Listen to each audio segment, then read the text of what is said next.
We were just served up with the gayest episode yet of the critically acclaimed TV show Hacks, and it had me laughing out loud so many times with its delightful fake girlfriends trope between our leading ladies Deborah and Ava that just scratched that sapphic itch, and I simply had to talk about it. This has been a favourite show of mine, not just because it has a sapphic at the heart of it with crackling chemistry with her co-lead, but because it's smart, witty, and with the 7th episode of season 5 called Montecito, I thought it was high time that I talked about it. At the centre of the series is Ava Daniels, a young, ambitious, and we get to see her having a variety of relationships with both men and mostly women, even going so far as to contemplate marriage with her girlfriend at one point.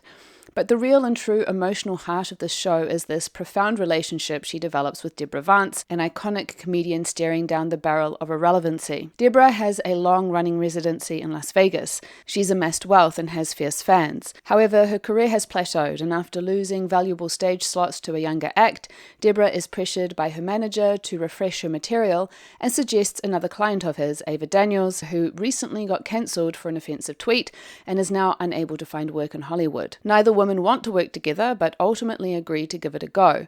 Their relationship is fraught. They fight a lot. Ava has to fight her to get access to her vulnerabilities in order to write good jokes.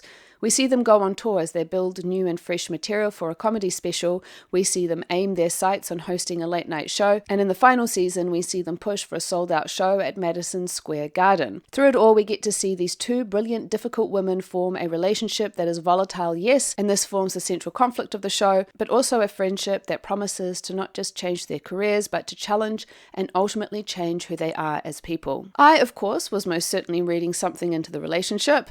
Not without foundation, may I add, given Ava does have a sexy dream about Deborah in season 1, and it's something that has not been directly addressed again. From there, they become deeply bonded and codependent, which I'd like to highlight involves them living together. It has them becoming each other's person. Fraught as it may be, the way their relationship is framed feels like a love story of two people who don't quite realize they're falling in love. And yes, it is a love story. They clearly love each other very much. It's proven over and over again. But I think the show has quite happily placed the possibilities of them as lovers in our heads, while also making it clear that they don't intend to ever make them a couple. So at least they didn't queerbait us on that account. Although I do wonder why they went there. Why give Ava that dream in the first place? It seems to have all been part of a master plan for them, however, because with the episode we just got, they have said that they've been building up to this moment for 5 seasons. As discussed in the article with The Decider, according to the show's creators Jen Statsky, Paul Downs, and Lucia Aniello, it was always the intention to get Deborah and Ava to this point.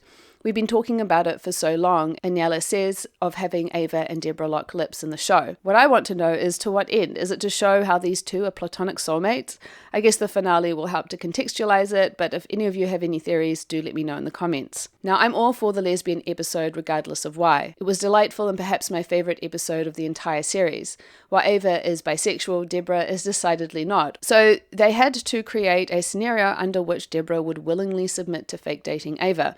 They successfully found one of only a few plausible scenarios, namely that Deborah is desperate to get hold of a vintage outfit for her upcoming Madison Square Garden show, an outfit that Carol Burnett had worn on the final episode of her show, The Carol Burnett Show, that, she finds out, was brought by a fellow stand-up comic, Kelly Kilpatrick, who absolutely hates her guts. She swallows her pride, however, and asks to meet with her to apologize for treating her so badly back in the day, because apparently Deborah did, which feels very realistic to her character, and as she is apologizing, who should walk up but Ava? The whole interaction between Deborah and Ava reeks of an intimate relationship, one that Kelly, and to be fair the audience, easily reads as a romantic relationship. For Kelly, this feels like an answer to the pressing question of why Deborah behaved the way she did. It was her suppressing her sexuality, while Kelly, who is an out and proud dyke, has not.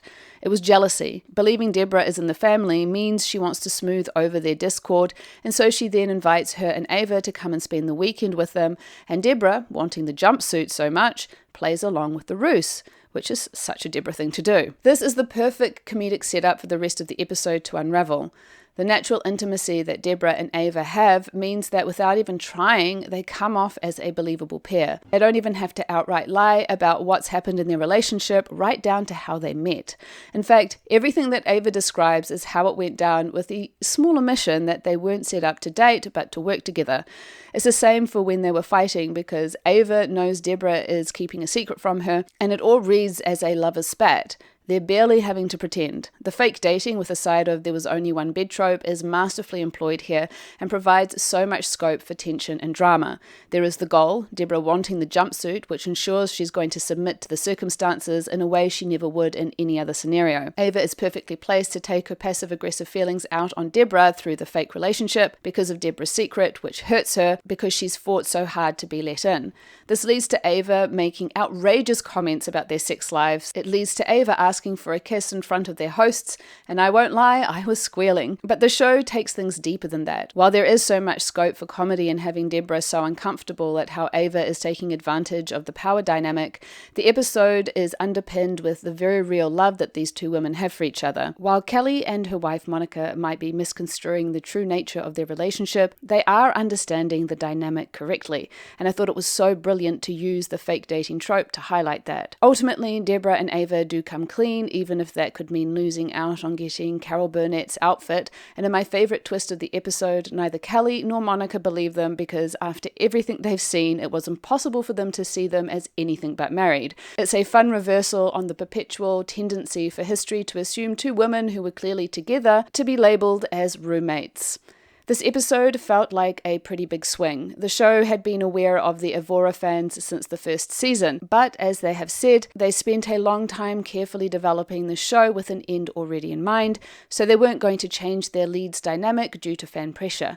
It does, however, feel vindicating, because the show is acknowledging that the way that they have written these two is but a hair's width away from being the sapphic romantic story that we've been seeing all along. It's done respectfully too, and best of all, it's some of, if not the best writing the show has produced, at least in my opinion. What do you think of the episode? Be sure to check out other videos on my channel, or if you want bonus videos, podcasts, and more, check out my Patreon. I have a link in the description. Until next time, lady lovers.